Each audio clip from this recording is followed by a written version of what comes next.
예. 오늘은 고속도로에서 아마 사고가 났나 봐요. 예, 차가 밀려가지고 제 시간에 도착을 하기 힘들어요. 그냥 뛰어왔습니다. 예. 특히 금요일 날 같은 경우는 차가 굉장히 많네요. 그렇죠? 금요일 날요. 네. 차 많은데 한 대가 뭐 고장 나거나 그러면은 뒷차들이 다 막혀 있어요. 오늘은 우리 용도 지구를 공부할 겁니다. 용도 지구를 한번 먼저 펴주시죠. 34페이지 우리 요약집 34페이지. 용도 지구가 시험에 한 문제가 나오거든요. 한 문제. 근데 한 문제를 맞히기 위해서 외워야 할 게 너무나 많아서 막 짜증이 날 정도입니다. 한 문제 맞히기 위해서. 먼저 우리 용도 지구의 뜻 한번 보시면은요. 토지의 이용 및 건축물의 용도, 건폐율, 용적률, 높이 등에 대한 핵심 단어가 뒤에 있는 거죠. 용도 지역의 제한을 강화하거나 완화하여 적용함으로써 용도 지역의 기능을 증진시킨다. 경관하고 안전을 도모한다. 이 경관과 관련되는 게 경관지구, 안전과 관련되는 게 무슨 방화지구나 방제지구 같은 게 안전과 관련되죠. 이것을 도모하기 위해서 도시군 관리 계획으로 결정하는 지역을 말한다. 그 도시군 관리 계획 내용 1번에 용도 지구 지정 변경이 있죠. 그래서 도시군 관리 계획으로 용도 지구 지정이나 변경을 결정합니다. 그러면은 요 용도 지구의 뜻도 시험에 나왔어요. 아주 쉬워 보이지만 또 틀리신 분들 물론 있죠. 그러면 예를 들어서 여기가 이제 일반 상업 지역이에요. 일반 상업 지역. 요 일반 상업 지역에서 가장 많이 지정돼 있는 용도 지구가 방화지구입니다. 방화지구. 화재를 예방하는. 그래서 명동 일대 같은 데 보면은요. 방화지구로 지정돼 있어요. 그러니까 명동역 주변 같은 데는 그냥 용도 지역이 일반 상업 지역인데 사람들이 바글바글하죠. 명도 같은데. 근데 거기서 불 나면 큰일 나지 않습니까? 그래서 용도 지역의 제한을 강화. 자, 제한을 더 강화합니다. 방화지구가. 또는 이제 완화하기도 할 수가 있는데 완화하는 용도 지구도 있어요. 근데 결국에는 용도 지역 기능이 증진되죠. 일반 상업 지역의 화재 예방 기능이 증진이 돼요. 근데 가끔 가다 보면요. 방화지구 하나만 지정하는 게 아니라 다른 게 하나 더 추가 지정되어 있는 경우도 있어요. 예를 들면 뭐 경관지구 같은 게 또 중복되어 있는 경우도 있습니다. 그래서 핵심 단어가 용도 지역의 제한을 강화하거나 완화해서 그 결과 뭐예요? 용도 지역 기능을 증진시킨다. 그래서 용도 지구는 항상 용도 지역 위에다가 지정하고 그래서 용도 지구는 중복해서 지정이 가능하다는 거 요거 하나 알아두셔야겠죠? 네, 중복 지정 가능하다. 지정이 가능하다. 그러면 우리 지난주에 공부했던 용도 지역은요.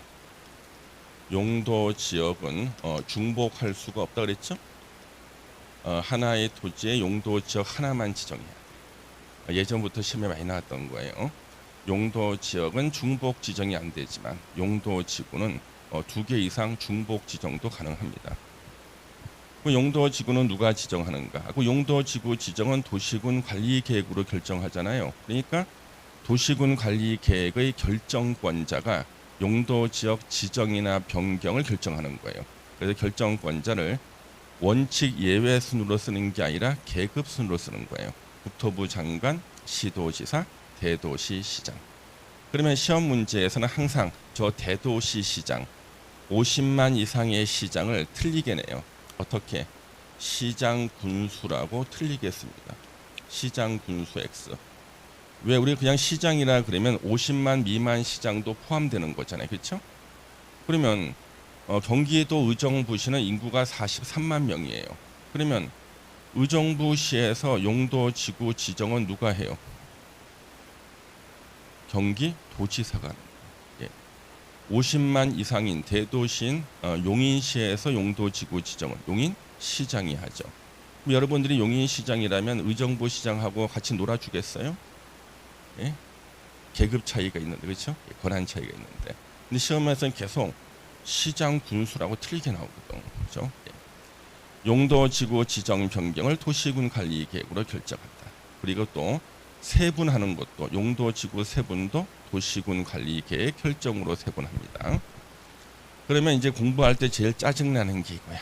용도 지구의 종류하고 세분되는 거하고 뜻을 외우는 게 가장 짜증나.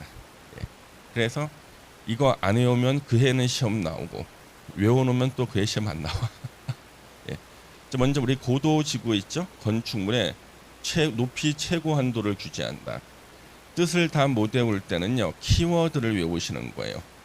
건축물 높이의 최고 한도 규제, 고도 지구. 근데 이제 경관 지구라는 게 있죠. 정치를 보호하는 건데 세분되는 것은 다 대통령령에서 세분이 돼요. 국토계획법 시행령에서 자연경관, 시가지경관, 특화경관. 예. 그래서 자연경관, 시가지경관, 특화경관 지구 세 개로 세분이 된다. 자연경관 지구의 핵심 단어 산지, 구릉지. 시가지경관 지구는 외우기 쉽죠. 그냥 시가지 하면 돼요. 시가지. 특화경관 지구는요 물가나 문화재 주변이에요. 그래서 지역 내 주요 수계의 수변, 물가나 문화적 보존 가치가 큰 건축물. 요런 데가 이제 특화경관 지구입니다. 그래서 서울의 강동구 같은데 몽촌토성, 풍납토성, 암사동 해서 옛날 유적지 많은 데 있죠. 요런 데가 이제 특화경관지구로 이렇게 지정되어 있습니다. 그래서 이렇게 경관지구 3개로 세분되는 거 기억하시고 그 다음에 이제 보호지구라는 게 나옵니다. 자, 보호지구는 다시 3개로 세분이 돼요. 역사, 문화, 환경 보호지구, 중요시설물 보호지구, 생태계 보호지구. 역사, 문화, 환경, 국가유산, 전통사찰 등 역사 문화적으로 보존 가치가 큰 시설 보호하는 거고 중요시설물은 말 그대로 중요한 시설을 갖다가 보호하는 것입니다. 생태계 보호지구, 야생동식물 서식처. 그래서 핵심 단어가 야생동식물 서식처다. 예. 그래서 용도지구 중에서 규제가 제일 강한 게 생태계 보호지구예요. 요거로 지정되면 할 수 있는 게 거의 없어. 산책과 숨쉬기밖에 못해. 예. 그 다음에 이제 취락지구, 사람들이 모여 사는 마을을 취락지구라 그럽니다. 그래서 자연 취락지구는요 우리 개발 안 된 용도 지역 4군데 있죠. 녹관농자. 녹관농자는요 그 지역 자체의 규제에 따라서는 사람이 살기가 힘이 들어요. 근데 녹관농자에서 특히 사람들이 모여 사는 마을을 만들고 싶다. 그러면 거기다가 자연 취락지구라고 지정해서요 녹관농자의 규제를 대폭 완화시켜줘. 그러면 똑같은 녹관농자라도 예? 자연 취락지구로 지정된 곳은 땅값이 비싸. 규제가 확 풀려버려. 예. 그래서 이 자연 취락지구가 우리 이제 이런 분들 많아요. 자기는 서울이나 아니면은 도시 중에서 아주 발전된 도시 세종시나 이런 데는 자연 취락지구가 없겠죠. 그렇죠? 근데 하다 못해요. 광명시만 가도 자연 취락지구가 있었다고요. 그래서 광명시에만 가도 자연 취락지구 있고 거기서 사시는 분들은 자기가 사는 동네가 자연 취락지구인 줄 몰라. 예, 모릅니다. 예. 나중에 중개사 공부하면서 알았어. 예. 그다음 이제 집단 취락지구는요. 그린벨트라 그러죠. 개발 제한 구역 안에 사람들이 모여 사는 마을이 있거든요. 거기가 집단 취락지구예요. 그래서 예전에 우리 부동산학과 학생이신데 경기도 구리시에 집단 취락지구가 있어요. 근데 그 개발 제한 구역 안에 있거든요. 근데 사람이 사는데 그렇게 불편하지가 않아요. 왜? 규제를 많이 풀어줬기 때문에. 그래서 자기가 살고 있는 곳이 집단 취락지구라는 사실을 학교 입학한 다음에 알았어. 예, 모르고. 예. 시험에서는 이거 아주 많이 나왔어요. 개발 제한 구역에 지정하는 용도 지구는 무엇인가? 정답 집단 취락지구. 예, 그렇죠? 그 다음에 이제 개발진흥지구라는 게 있는데요. 이 개발진흥지구로 지정되면 규제가 완화가 됩니다. 근데 짜증나는 게 무려 5개로 세분이 돼. 이거 외우는 것도 일이야. 주거개발진흥지구. 그래서 주거기능 중심으로 개발한다. 산업유통개발진흥지구, 공업기능, 유통물류기능, 공장 좀 짓고 그러는 곳이에요. 관광휴양개발진흥지구, 관광휴양기능 중심이다. 그러면 우리요 자연환경 보전 지역 같은 데는요 원래는 음식점이나 숙박시설 같은 거 허가 안 나와요. 그렇죠? 국립공원 근처나. 근데 그 근처 갔더니 음식점도 있고 숙박시설도 있잖아. 이거 어떻게 한 거냐 이거죠. 여러 개 규정이 있어요. 규제를 완화시켜 주는 거. 그 중에 하나가 뭐냐 그러면 관광휴양개발진흥지구 같은데 복합개발은요. 여기 나오는 거 3개 중에 2개 이상을 갖다가 같이 하는 거. 그렇죠? 2개 이상을 같이 하는 게 복합개발. 특정개발진흥지구는요. 특정한 목적을 위해서 개발 정비한다. 그래서 우리 서울에 명동이라는 조그만 동이 있어요. 명동이라는 조그만 동이 있습니다. 명동역 주변까지가 보통 명동이라고 그러지만 실제 동 이름이 명동이 또 있어요. 거기가 특정개발진흥지구로 지정돼 있어요. 특정개발진흥지구. 이거 외우는 것도 일이야. 5개나 돼. 그렇죠? 그다음 이제 방제지구, 재해를 예방하는 건데요. 사람들이 많이 사는 곳의 재해 예방은 시가지 방제. 사람들이 별로 안 사는 지역의 재해 예방은 자연 방제예요. 2가지로 나눠집니다. 토지 용도가 낮은 지역이죠. 그다음 특정 용도 제한 지구는요. 주거, 교육 환경 보호나 청소년 보호. 청소년 보호. 그래서 이게 청소년 출입 금지 지역이 특정 용도 제한 지구입니다. 청소년 출입 금지 지역. 물론 청소년만 출입을 금지하는 게 아니라 어른들도 굳이 가실 필요 없죠, 그렇죠? 예. 그래서 이제 같은 학원에서 공부하시는 분들이 도서관에서 만나면 서로 반가운데 특정 용도 제한 지구에서 만나면은요 서로 당황스러우실 거예요, 그렇죠? 예, 가지 마세요. 예. 특정 용도 제한 지구. 그래서 예전에 제가 그 EBS의 부동산 공법 강의를 10년 했거든요. 10년까지만 하게 돼 있어. EBS 공법. 아침 7시 반에 EBS 플러스 2라는 채널이 있습니다. 거기에 28분 30초가 나왔어요. 1년에 6개월간. 그래서 제가 아침에 일어나서 채널 돌리다 보면 제가 나오잖아요. 확 돌려버립니다. 제가. 화면에 나온 제 얼굴 보기 싫어. 내 목소리도 내가 듣는 게 이상 싫어요. 그런데 거기 PD가 새로 와가지고 우리 그 시청자분들이 이해하기 쉽게 설명해 주세요. 이해하기 쉽게. 특정 용도 제한지구. 빨간 정육점 불빛이 보이길래 고기를 사러 갔는데 정육점에서 고기를 파는 게 아니라 아가씨들이 왔다 갔다 하더라. 이렇게 얘기했다가 방송 불가. 새로 또 녹화했습니다. 그래서 빨간색 정육점 불빛 특정 용도 제한지구. 이제 방화지구가 바로 화재를 예방하는 곳이에요. 그래서 보통 우리 상업지역에서 불나면 큰일 나잖아요. 그렇죠? 상업지역에 보면 상업지역 위에 방화지구가 많이 지정돼 있고요. 방화지구로 지정이 되면요. 건축비가 올라가. 불에 안 타는 구조로 지어야 돼. 내화 구조로 짓고 뭐 소화전, 소방도로 이런 것들을 다 확보해야 돼요. 근데 이제 복합용도지구가요. 요거 6년 전에 생겼어요. 복합용도지구 없다 생긴 건데 특정 시설의 입지를 완화할 필요가 있는 지구.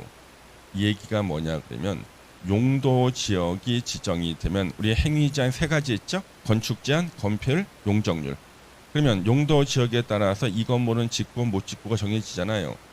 근데 특정 복합 용도 지구를 지정하면요. 그 용도 지역에서 못 짓게 했던 건물을 지을 수 있게 만들어줘. 원래는 그 용도 지역에서 못 짓는 건물을 지을 수 있게끔 만들어주는 데가 복합용도 지구고요. 이게 6년 전에 처음 생겼을 때 복합용도 지구로 혜택을 보는 지자체가 어딜까 찾아봤더니 경기도 평택시 같은 데가요. 효과를 많이 볼 수 있는, 혜택을 많이 볼 수 있는 그런 지자체가 되겠습니다. 그래서 원래는 그 용도 지역에 지을 수 없는 건물인데 짓게끔 완화시켜주는 거. 특정 시설 입지를 완화해 준다. 핵심 단어 특정 시설 입지를 완화. 복합용도지구. 자, 그러면 이 복합용도지구에 대해서는 별도로 시험에 또 나와요.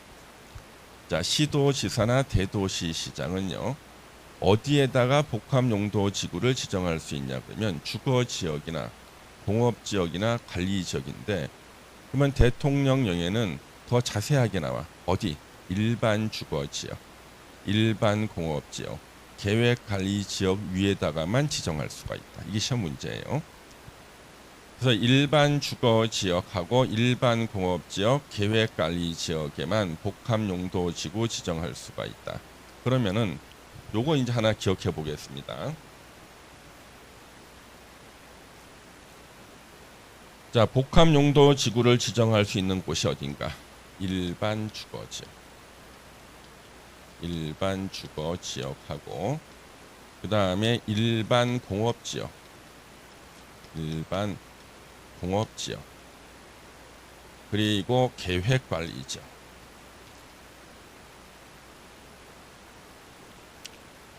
요 위에만 지정할 수 있거든요. 그러면 만약에 일반 주거 지역에 복합 용도 지구를 지정했어요. 그러면은 일반 주거 지역에서 지을 수 있는 건물이요, 요거보다 한 단계가 완화가 돼.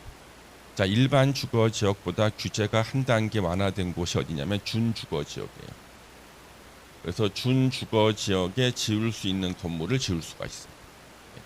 그 다음에 일반 공업지역에 복합용도지구를 지정하면 우리 일반 공업지역보다 한 단계 완화된 곳이 어디예요? 준공업지역. 그래서 준공업지역에서 지을 수 있는 건물을 짓게 되는 거예요. 그 다음에 계획관리지역에다가 복합용도지구 지정했다. 계획관리지역은 관리지역 중에서 이게 규제가 제일 완화가 돼 있잖아요. 더 완화할 다른 용도지역이 없죠. 그래서 계획관리지역은 자체적으로 완화해요. 자체적 완화. 자체적으로 완화가 돼. 건축 제한이 완화. 지을 수 있는 건물의 종류가 확 늘어나 버리는 거죠. 그래서 일반 주거, 일반 공업, 계획관리지역 요 세 군데만 복합용도지구 지정할 수 있다.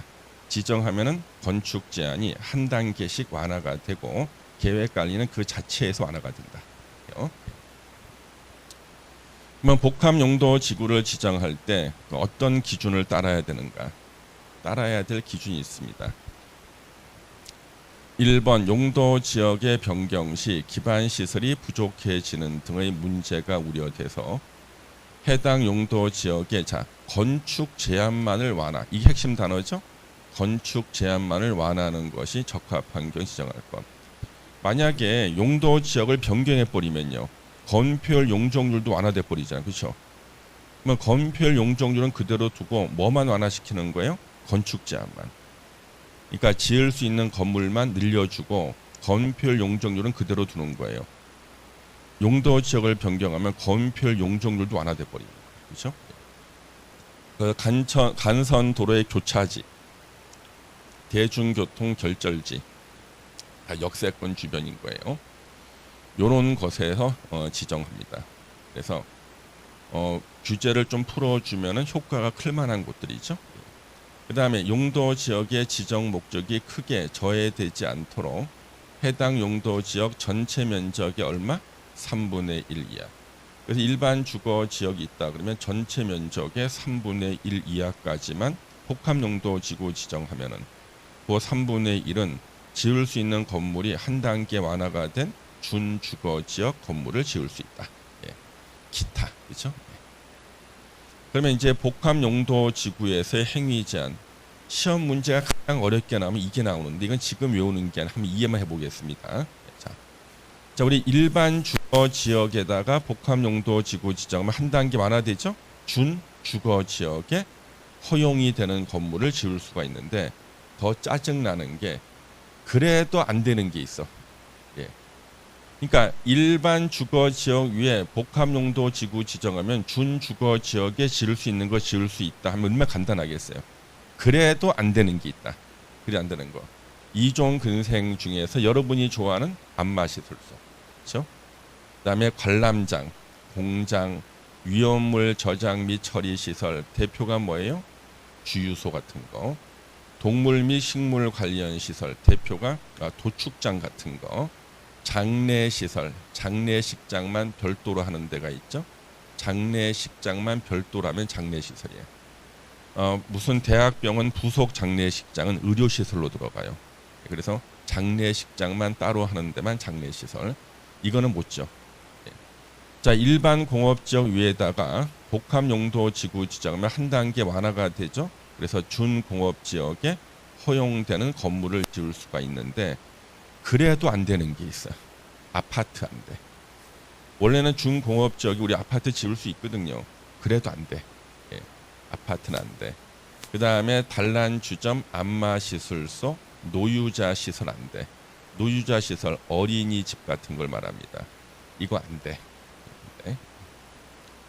그 다음에 이제 계획관리지역은요. 관리지역 중에서 이게 제일 완화가 돼 있죠. 그래서 계획관리지역에 복합용도지구 지정했을 때는 자체적으로 완화시킵니다. 원래 계획관리지역에 못 짓게 하던 판매시설, 백화점 같은 거, 위락시설, 여러분이 좋아하는 거죠? 예, 나이트클럽이나 댄스 교습소 이런 거, 위락시설, 예, 요거 지을 수 있고, 그 다음에 일반 음식점, 술 파는 음식점, 휴게 음식점, 김밥 천국, 제과점, 파리바게뜨, 숙박 시설도 지을 수가 있게 됩니다. 그래서 계획관리 지역 위에다가 복합용도지구 지정하면요, 땅값이 어떻게 되겠어요? 엄청 올라가는 거죠. 예. 그래서 이거는 지금 다 못 외워. 하지만 어차피 문제 풀다 보면은 다 외우게 돼 있어. 보이는 족족 마음 같았으면 다 외우고 싶지만 그거는 불가능해요. 그런 사람 아무도 없어요. 예. 제가 어저께 그 서울의 봉천동에 가면 한국공인중개사협회 중앙회가 있어요. 중앙회. 그래서 거기 협회 중앙회에요. 이제 실무 교육이 있죠. 중개사 합격하면은요. 일을 시작하고 싶어. 그러면 월요일부터 목요일까지 나흘간 실무 교육을 받아야 되거든요. 자기가 개업을 하던 소속 공인 중개사가 되던. 그래서 어저께 제가 그 교육을 하고 왔거든요. 제가 협회 중앙에 제가 전임 교수예요. 그래서 이제 3시간 공법 실무. 그러니까 공법 실무를 강의하는데 이분들은요. 객관식에 능하신 분들이잖아. 객관 능하신 분들인데 법 제목도 잘 기억 안 나. 자기가 시험 봤을 때 공법 뭘로 봤는지 기억이 잘 안 나. 왜? 시험 끝났으니까. 기억 안 나죠, 그렇죠? 예. 그래서 그런 분들 다 보면은 저분들이 어떻게 60점을 맞았지? 평균 60점을. 다 그런 분들이 와서 앉아 계시거든요. 근데 시험 보는 그날 그 순간만 60점 넘기는 거예요. 그 순간만. 예. 그래서 이런 분들이 이런 걸 기억을 못 하겠죠. 그렇죠? 못합니다. 예. 그래서 이런 것이 어디 있더라. 그리고 어디 있는지 실제 일할 때는 찾아보면 돼. 그렇죠? 일할 때는 시험 보는 게 아니니까 요런 내용이 어디에 있더라 그 정도만 알면 되는데 시험은 머릿속에 넣었다가 시험 봐야 되기 때문에 그 순간만 기억하시면 돼요. 어차피 다 이거 기억합니다. 시험 보러 가기 전까지는. 그 다음에 이제 시도나 대도시 조례로 용도지구를 신설할 수가 있어요. 우리가 지금까지 봤던 용도지구는 법하고 시행령이 있는 건데 각 지자체 조례로 용도지구를 신설할 수가 있다고. 그래서 예를 들면 서울시 조례에는요. 문화지구라는 게 있어. 그러니까 서울시 조례에서 만든 용도지구, 문화지구라는 게 있어요. 그래서 시도지사, 대도시시장은 지역 여건상 필요한 때는요. 뒤에 나오는 기준에 따라서 조례로 용도지구의 명칭, 목적, 건축이나 행위 금지 제한에 관한 사항 등을 정해서 법정된 용도지구 외의 용도지구 지정 변경을 도시군 관리계획으로 결정할 수 있다. 그러니까 조례로 용도지구를 신설할 수 있다는 거예요. 요때 이제 갖춰야 될 조건이 3가지예요. 3가지. 1번은 뭐냐 그러면요. 부득이한 사유가 있어야 돼.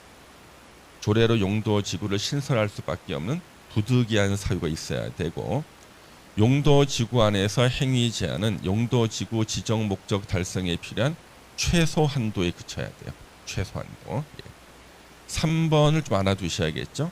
당해 용도 지역이나 용도 구역의 행위 제한을 완화해주는 용도지구를 신설하지 아니할 것. 완화해주면 안 돼. 만약 이게 가능하면 선거 때만 되면은요. 용도 지역, 용도 구역을 완화시키는 용도 지구를 조례로 다 신설할 거 아니에요. 그렇죠?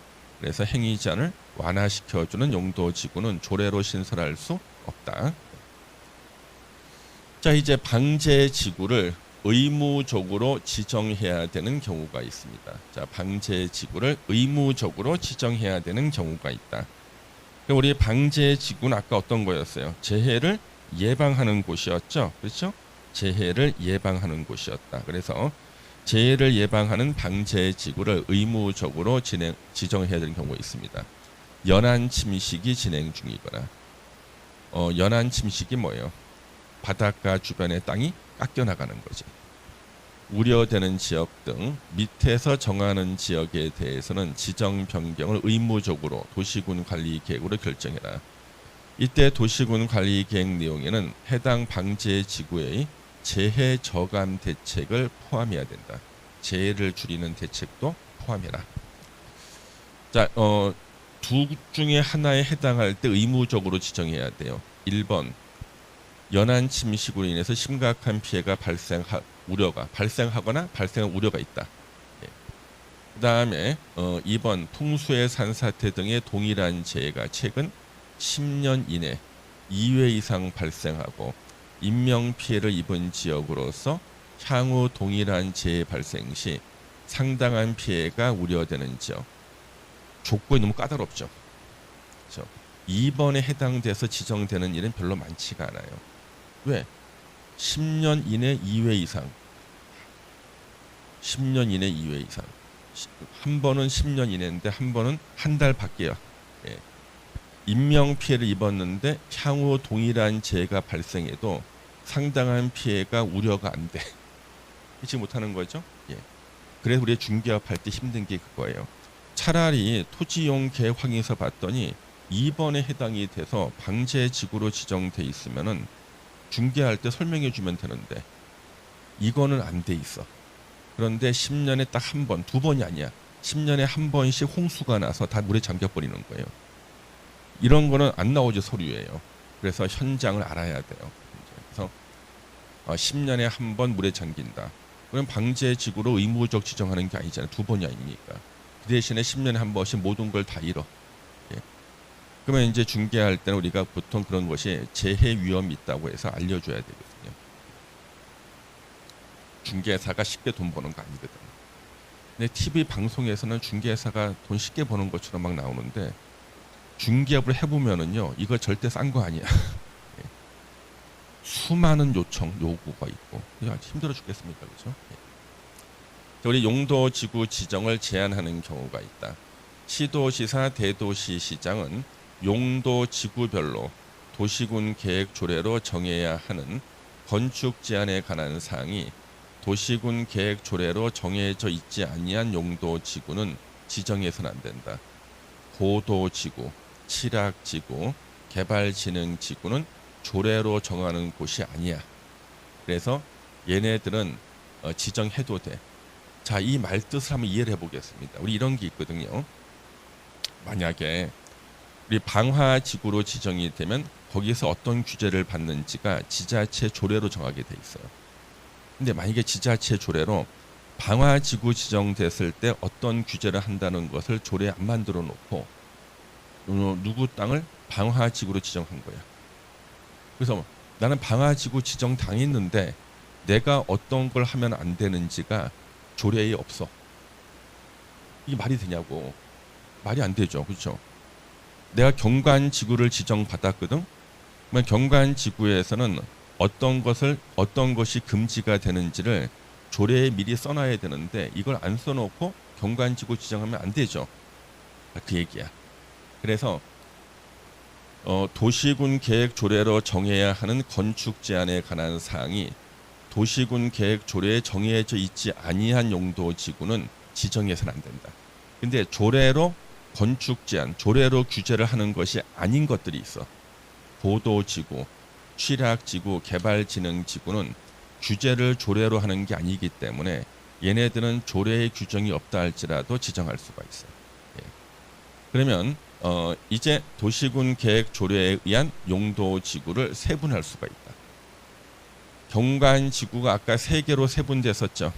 그렇죠? 그런 대통령령으로 세분해 놓은 거예요. 세 개는. 그러니까 네 번째, 다섯 번째 경관지구 세분되는 것을 조례로 추가적으로 세분할 수 있다. 그러니까 대통령령의 경관지구가 세 개로 세분돼 있는데 이거 외에 네 번째, 다섯 번째를 조례로 세분할 수가 있다. 추가 세분. 그러니까 특화 경관지구가 있었죠. 아까 대통령령에 특화 경관지구를 또 쪼갤 수가 있다는 거예요. 조례로. 실제로 서울시 조례는요. 특화 경관지구 대통령령에 나와 있는 특화 경관지구를 세 개로 쪼개놨어. 서울시는요. 그래서 특화 경관지구의 세분을 포함한다.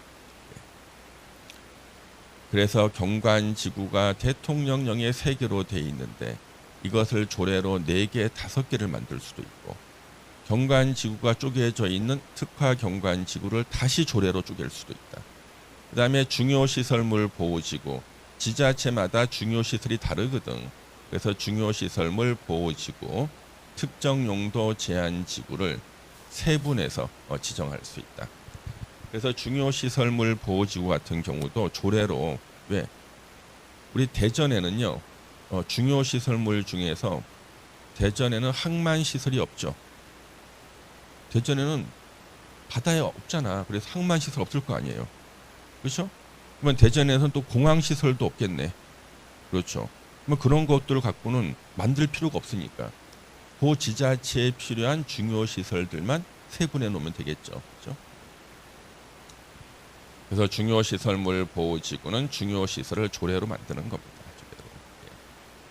예전에는 중요시설물이 예전에는 법에 대통령령이 있었어. 그때는 학교시설도 있었다고. 예전에는. 지금은 없습니다만. 지금은 조례를 할 수 있겠지만 없었어요. 예전에는 그래서 중요시설물 중에서 학교시설 보호지구, 학생들 공부하는 데 방해가 될 만한 시설들은 설치 못하는. 보통 거리 제한할 때는요. 법에 규정이 없지만 관례적으로 200m 정도는 학생들한테 유해한 시설 설치 못해요. 근데 한날 저한테 교육받으러 오신 분이 경기도 안산시에 단원구라고 있어요. 거기에다가 PC방을 낸 거예요. 처음에는 손님이 절반밖에 없어요. 근데 안산이 그때 인구가 매년 15,000명, 실제로는 2만 명이 증가하던 때예요. 사람이 늘어나니까 어떻게 해야 돼요? PC방 건너편에, 길 건너편에다가 고등학교를 신설했어. 그리고 거기서 200m 반경 안에는 학교시설 보호지구 그래가지고 학생들한테 유해한 시설, PC방 같은 거는 설치를 못하게 했거든요. 근데 이 사람은 그 지정되기 전에 먼저 설치했잖아. 기득권이라는 게 있죠. 독점이야. 자기는 영업을 계속할 수 있는데 경쟁 업체는 200m 안에 못 들어와. 예. 그래서 그때부터 이제 24시간 PC방에 빈 자리가 없어요. 그래서 사모님께서는 하루 24시간 PC방에서 살아야 돼. 알바생 3명을 데리고. 그 아저씨께서는요. 오후 한 3시쯤 집에서 나와가지고 PC방에 들려서 그때까지 본 돈을 다 모아서 계산한 다음에 4시 전에 은행 문 닫기 전에 예금해 주는 일을 하신 거예요. 내가 제일 부러우신 분이 이런 분이에요. 부인은 24시간 돈 벌고 자기는 수금해서 은행에다가 예금만 해주는. 그래서 그분이 시간 많고 돈 많은 분이다 그래가지고요. 그 안산의 각종 모임의 회장을 맡으셨어요. 골프 모임 회장, 낚시 모임, 등산 모임 다 회장. 주변에서 막 뭐라 그러지 않겠죠. 부인한테 미안하지도 않냐 막 그러고. 그래서 이제 부동산 공부하러 오신 거예요. 예. 그래서 중요시설물은 조례로 정합니다. 그 중요시설물 보호지구, 특정용도 제한지구, 청소년 출입 금지 지역도 다 조례로 세분할 수가 있습니다. 특정용도 제한지구로 왔다가 어떻게 조례로 세분할까요? 막 그러는데 이거는 저는 가보지 않아 잘 모르겠는데 예. 특정용도 제한지구, 청소년 출입 금지 지역도 아주 출입을 막는 거하고 조금은 되는 거하고 등급 차이가 있지 않을까 싶은 거지. 일단 조례로 세분할 수 있다는 겁니다. 자, 그 다음에 이제 이게 시험에 제일 많이 나오는 거예요. 용도지구에서 용도지구 지정의 효과. 자, 우리 지난 시간에 우리 지난주에 용도 지역 지정의 효과는요. 3개였죠. 건축 제한, 건폐율, 용적률 3개. 용도 지역이 지정되면 어떠한 건물을 짓느냐, 못 짓느냐, 건축 제한. 그다음에 건폐율, 용적률 3가지였잖아요. 그러면 용도 지역의 행위 제한은 3가지였는데 용도 지구의 행위 제한은 하나밖에 없어. 건축 제한. 그래서 용도 지구 지정 효과, 용도 지구의 행위 제한이 바로 건축 제한인데요. 자, 행위 제한을 어떤 규정으로 할 것인가? 원칙이 이거예요. 도시군 계획 조례로 합니다. 그래서 아까 방화지구나 경관지구 있죠? 다 도시계획 조례로. 그러면 나머지 도시계획 조례로 하지 않는 게 특별 규정인데 요 특별 규정이 시험 문제예요. 고도지구는 조례로 하는 게 아니라 도시군 관리계획. 도시군 관리계획으로 고도지구의 높이를 제한해요. 아까 우리 개발 제한 구역에 지정하는 취락지구 있다 그랬죠. 집단 취락지구 시험에 계속 나와요. 그린벨트 개발 제한 구역에 지정하는 취락지구. 그래서 교수님, 우리 동네에 개발 제한 구역이 있는데요. 왜 개발 제한 구역에 사람들이 이렇게 많이 살아요? 음식점도 있고 뭐 사는데 지장도 없어 보이던데요. 아, 거기가 집단 취락지구입니다. 그러면 집단 취락지구에서는 어떤 종류의 건물을 짓느냐 못 짓느냐는 특별법에 있어요. 개발 제한 구역의 지정 및 관리에 관한 특별 조치법, 줄여서 개특법으로 오고요. 이 법이요 17회 공인중개사 시험까지는 우리 시험 범위에 들어갔어요. 17회 때까지. 우리 현재 우리 공법 지금 6개 법률이잖아요. 공법 6개죠. 근데 17회 때까지는 9개였어. 그래서 요 개특법에다가 산림법, 산지관리법 3개 더 있었다고. 세상에 9개 법률이야. 9개 법률을 40문제가 나오고 학원에서는 일주일에 하루씩 강의를 하고 공법 선생들은 코피를 쏟고 있는데 중개법 선생님은 놀면서 강의를 하고 있어. 예. 열받지, 그렇죠? 예. 그때는 합치면 한 3,000개 주문 됐을 거예요. 예. 그랬을 때 요 개특법에서 2문제, 산림법에서 2개, 산지관리법에서 2문제가 나왔다고 이렇게. 그래서 산림법 지금은 법 이름이 바뀌었어. 산림자원의 조성 및 관리에 관한 법률. 거기에 보면 재미있는 내용이 있어요. 산불이 났을 때 누가 지나책임인가? 시군구에 났을 때는 시군구청장이 원칙적인 책임자예요. 그런데 2개 이상 시군에 걸칠 때는 산불이 시도지사가 책임자가 돼요. 그래서 요즘에 뉴스에 보다가 불이 어디로 번진다 그러니까 예전에 그 조문이 생각이 나는 거예요. 저러면은 이제 책임자가 이제는 시군구청장이었다가 시도지사로 바뀌겠네 그 생각. 공법적인 시각으로 뉴스를 들어요. 예. 저기 개특법으로 지을 수 있는 종류의 건물 못 짓는 거 이거 다 정합니다. 요즘에 이 개특법이 이제 개정이 돼가지고 요즘에 개발 제한 구역 안에서 가장 인기 있는 시설, 허가 나오는 시설, 제일 인기 있는 시설이 뭐 택배 분류소야. 택배 분류. 개발 제한 구역은 보통 주택가 주변이거든요. 많이 떨어져 있지 않잖아요. 땅값은 싸죠. 근데 거기서 택배를 갖다가 모아서 분류하는 거 있잖아요. 면적이 커야 되거든. 근데 만약에 이 동네에 산다? 택배 하나 배송비 한 몇만 원씩 받아야 될 걸. 예. 근데 거기는 땅값 싼 곳에 사는 허가 나와요. 개특법이죠. 개특법. 그래서 17회 때까지 합격하신 분들은 그린벨트 안에서 중개를 하시는데 18회 때부터는 삭제 3개의 법이 없어지는 바람에 임야 중개도 못해. 그린벨트 안에 중개도 못해. 그러면 3개의 법률이 빠지니까 시험이 더 쉬워졌나? 아니야. 6개의 법률이 더 어렵게 나와. 대신에 공부량은 안 줄었다고요. 개특법. 그 다음에 자연취락지구에서 지을 수 있는 건물의 종류는요. 대통령령으로 해요. 국토계획법 시행령으로 합니다. 자연취락지구. 그러면 자연취락지구에서 지을 수 있는 건물은 대통령령이다. 개발진흥지구의 건축 제한은 지구 단위 계획으로 하거나 또는 관계 법률에 의한 개발 계획으로 해요. 개발 계획으로. 그래서 이제 우리 복합 용도 지구에 대해서는요. 그냥 우리가 조례라고 알아두시면 되겠습니다. 이거는 불확실해. 아무도 언급을 안 하고 있어요. 도시계획 조례다. 원칙이다. 그러면 우리는 요 4개 있죠. 고도지구부터 개발진흥지구까지 요 4개 있죠. 요 4개는 조례로 하는 것이 아니고 특별 규정을 하기 때문에 요 4개만 시험에 나오는 거예요. 요 4개만. 그러면 이제 자연취락지구에서는 국토계획법 시행령 대통령령으로 건축 제한하는데 합격자 수를 줄이기 위해서 틀리라고 문제를 내는 게 바로 저 자연취락지구고요. 우리 요약집을 딱 보시면은 요약집 37페이지 표가 나오죠. 자, 표 한번 볼게요. 여기서 내면은 이제 틀리라고 내는 거예요. 이게 국토계획법 시행령 별표에 나오는 거예요. 별표. 자, 자연취락지구 안에서 무조건 지을 수 있는 건물, 건축할 수 있는 건축물 나오죠.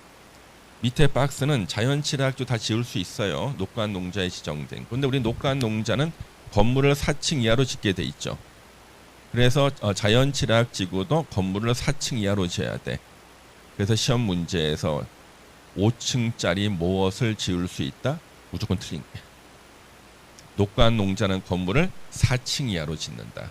그래서 녹간농자에 지정된 자연취락지구에서는 다 건물을 4층 이하로 짓는다. 그래서 1번 봤더니 단독주택 나왔죠. 그렇죠?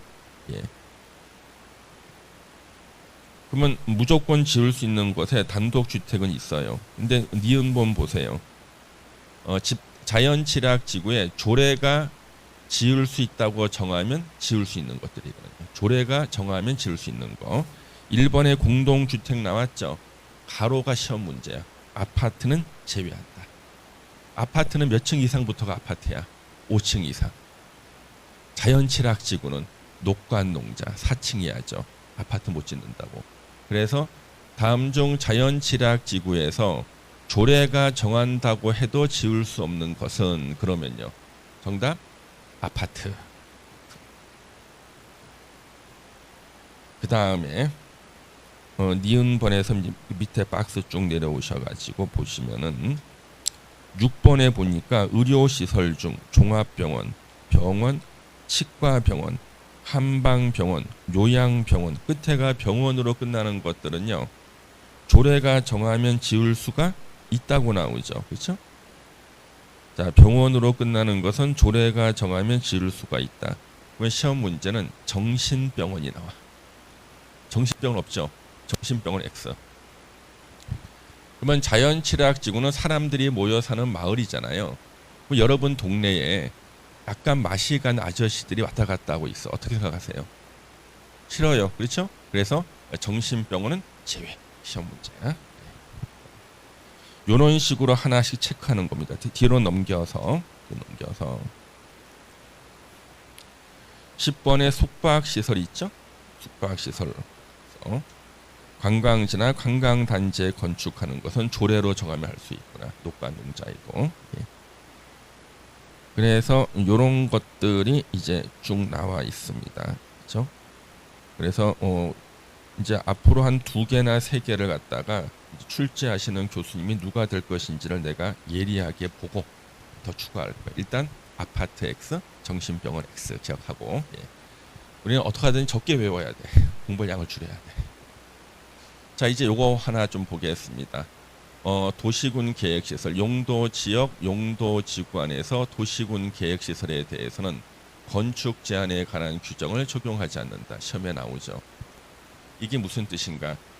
아까 우리 용도지역 중에서 녹간농자는 건물을 4층 이하로 짓는 거잖아요. 근데 녹간농자를 지나가는데 5층짜리 건물이 있네? 그건 뭐라는 거야? 도시계획시설이란 뜻이야. 도시계획시설에는 적용하지 않으니까. 공공청사 같은 거라는 거죠. 그 다음에 용도지구 안에서 도시계획시설에 대해서는 건축 제한 규정 적용하지 않는다. 고도지구로 지정돼서 높은 건물을 못 짓는 곳인데 지나가다 보니까요. 높은 건물이 있어. 봤더니 도시계획시설이야. 공공청사 같은 거라는 거죠. 요 얘기 이해할 수 있죠? 예, 적용하지 않는다. 그 다음 건축 제한 완화. 자, 경관지구, 고도지구 사람들이 굉장히 싫어해요. 경관지구나 고도지구에서 리모델링을 장려하기 위해서 리모델링을 하는 건물에 대해서는요. 건축 제한에 관한 규정에 불구하고 건축물의 높이 규모 등 제한을 완화해서 제한해 줄 수 있다. 동반지구와 보도지구에서는 리모델링이 필요한 건축물은 완화해 주겠다. 이거 이해할 수 있죠? 예. 자, 이제 한 문제 맞췄다. 와, 힘들다. 잠시 쉬었다 하겠습니다. 예.